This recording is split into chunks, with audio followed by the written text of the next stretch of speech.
But I actually have been a computer geek my whole life, but I'm also and I'm actually a college teacher in computers, and I did that for like 10 years. Yes, I'm older than I look. And so my students are always like, "You're another student, right?" I'm like, "I'm the teacher. Sit down." Which is why I'm so organized with this panel. I'm like, "We're late. Come on." I'm ready to like give my voice acting. It's like college. Attention. 10 minutes late. Yeah, I know. Don't put a square, teach. I'm ready to take points off for these guys. But so I'm a computer nerd, but I've always been huge into anime and Speed Racer. Obviously, when I was 5 years old, I got up at 5 o'clock in the morning before kindergarten every day to watch Speed Racer, and that was like the highlight of my day. And I watched Robotech too. I love Robotech.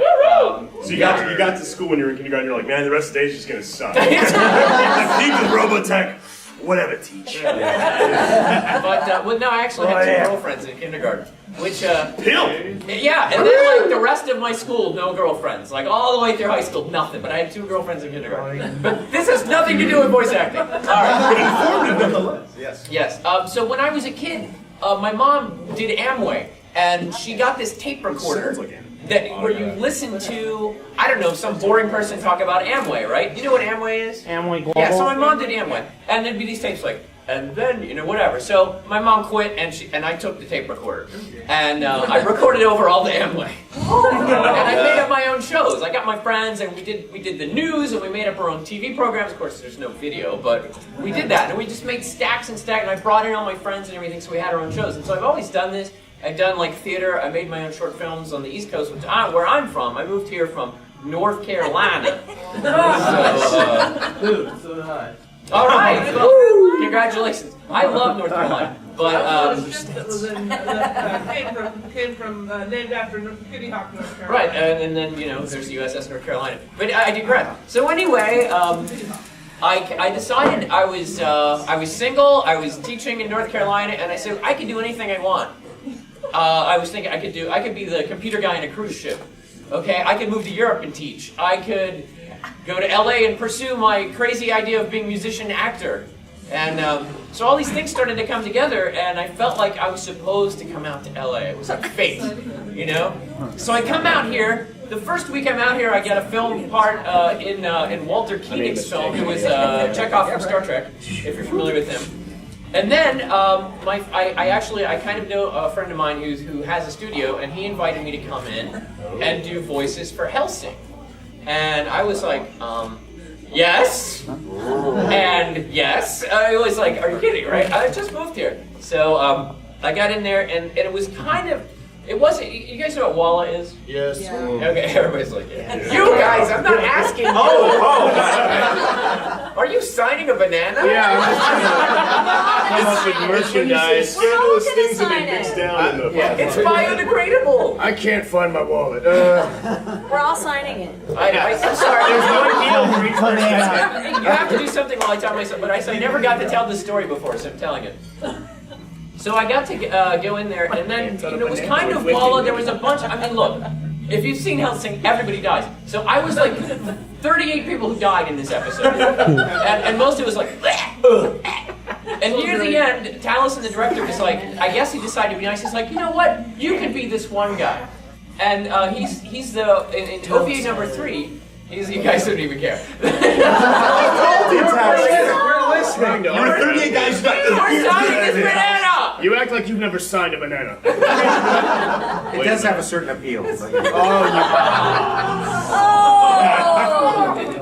Taliesin was really nice, and he said, oh, you could be the SWAT team leader guy.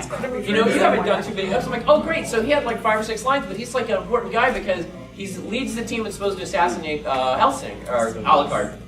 And then he kills himself instead of letting Alucard kill him, and it makes him really mad, and he goes on a killing spree. So it's funny because I mentioned that, and for some reason, if you watch Hellsing, everybody knows this character, even though it's like a little tiny character, right? So. Sign the banana. Yeah. Sign the Whoever's getting this, I it's love going to how plot. he's building all this credibility with this great story, and then we're like, hey, sign this banana. Yeah, I work with Taliesin Jaffe and shut up. So anyway, You have gloves. What are you complaining about? Yeah, we got bananas here. banana. So I got with the here. pineapple.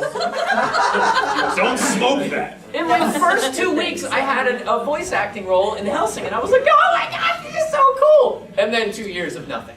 So, Voice acting. and then, and also the only reason I got to do something, it's just kind of like what Wendee was talking about, is some guy, I don't know who he was, called in sick for a role. There you go.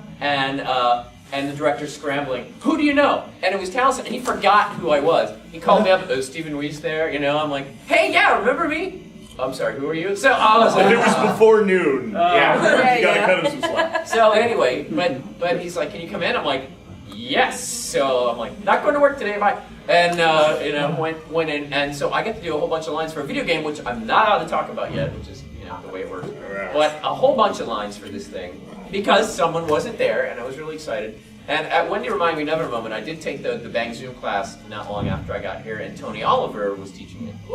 Now he was Rick Hunter Robotech, and I'm a big Robotech fan. So what I would do is Wendee will like this part. I would not look at him. I would just turn to the wall and imagine Rick Hunter was teaching the class. That is And I'm like, cool. I'm in the room with Rick Hunter.